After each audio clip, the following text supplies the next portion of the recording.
এতটা গাদ, তার ফলে গাড়িটা মাঝে মধ্যে রানিংয়ে বন্ধ হয়ে যেত।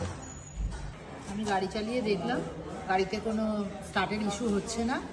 আই এম হ্যাপি উইথ কার্জিন। এটা হচ্ছে হন্ডা সিটি। তো কাস্টমার নিয়ে এসছে আমার কাছে, স্টার্টিং প্রবলেম, মানে রানিংয়ে বন্ধ হয়ে যাচ্ছে।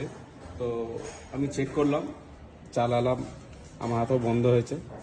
তার আমি ডায়াগনোসিস করে প্রপারলি আমি চেক করলাম। চেক করার পরে হচ্ছে আমি ফুয়েল পাম্প মোটরটা ওটা খুলবো আমাকে।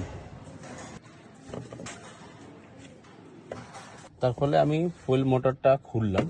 খোলার পরে দেখি একে আমি ওপেন করি।